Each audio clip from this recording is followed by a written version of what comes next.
So we're here at Equities Leader Summit in Miami. You spoke on the panel today, which is focused on the evolving role of AI and on how AI touches trading and strategies.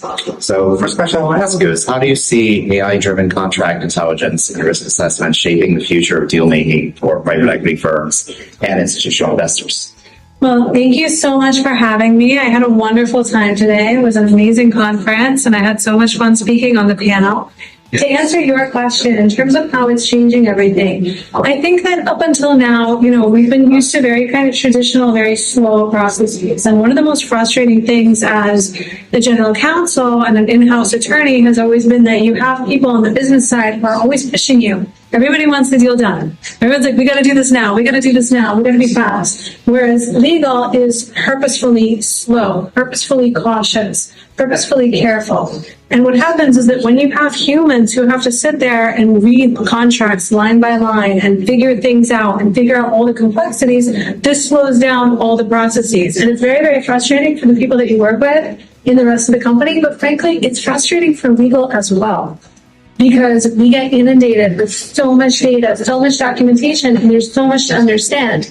And so the amazing thing that I really, have been so excited about in the last 2 years that I jumped into was the fact that now, with kind of this new era of artificial intelligence, large language models, everything that's happening in the market, you can actually build products that can help solve exactly those pain points and those problems. So what we were able to go ahead and build was actually a software tool that can go ahead and look at a bunch of documents the way somebody in my legal team would look at them, because you're telling a story, right? Or think about it, like corporate documents, you might be looking at a shareholder agreement, which is modified by bylaws, right? And side letters and amendments and all this stuff.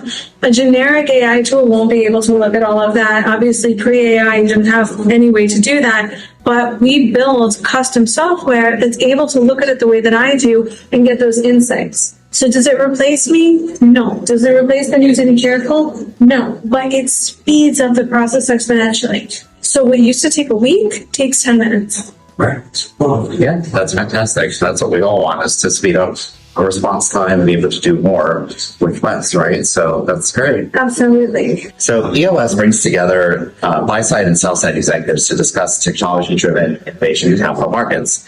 So from your perspective, what are the biggest challenges firms face in integrating AI into their investment workflows, and how can they overcome these barriers? Sure. So I think one of the biggest challenges has to do with data privacy and security. So one of the biggest issues right now, when companies are taking a look at what tools to implement, what tools to integrate, now that we're dealing with all of these new AI tools, companies are constantly asking, is this secure? How is my data being used? Who's training on my data? Et cetera, et cetera. And so one thing that I always tell people to think about is, for the last couple of decades, we have all become really accustomed to working in cloud.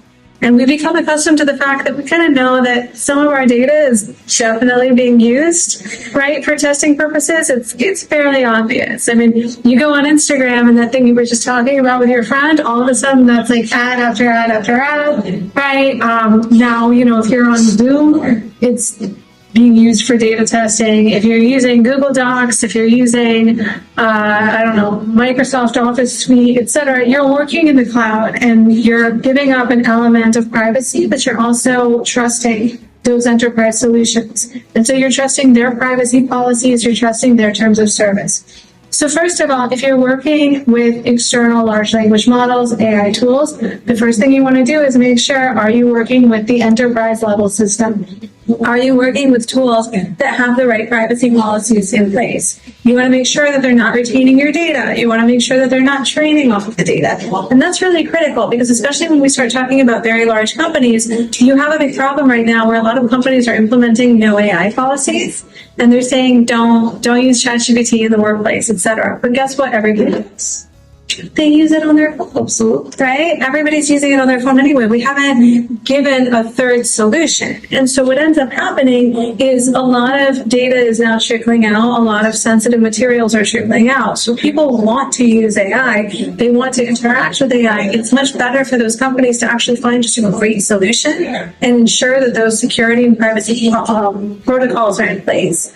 rather than having this other kind of leakage. So when they're taking a look at that, I would say that the first thing to take a look at is, what are the policies? What's the data privacy policy? What's the policy on training? Making sure that these are companies, if you're working with a company that's utilizing LLMs, but you're not working with the LLM directly, that they're working towards SOC 2, ISO compliance, GDPR. If you're in healthcare, there's HIPAA, right? The list goes on in terms of certifications. You want to make sure that the company that you are working with has just general safety protocols in place as well, right? With regard to how it stores your data on its platform, with regard to passwords, all of that. So we've built all of those things. We think about all of those things on a daily basis. For me, security and privacy is like mission critical, actually, because everything else with AI, to be honest with you, everything's going to be obsolete in a minute anyway. New stuff's going to come in, right? You just want to make sure that that base layer is secure.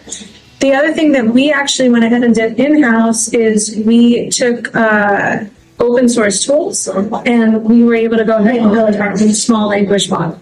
So with our small language model, we're able to deploy things privately. We're able to use private servers. That's not something that every company is going to want, or frankly, smaller companies will even be able to afford. But it's an option that's out there. And certainly for the larger companies and the types of companies that I think are coming to ELS, that's something to think about as well, right? Not just trusting third parties, but also what can you bring in-house and what can you deploy on your private servers so that that information doesn't leak out. Well, it's very exciting stuff. And we are delighted to have you. Thank you for joining us at ELS. Thank you for joining the panel and having this conversation this afternoon. Thank you so much, Daniel. It was great to be here. Sure.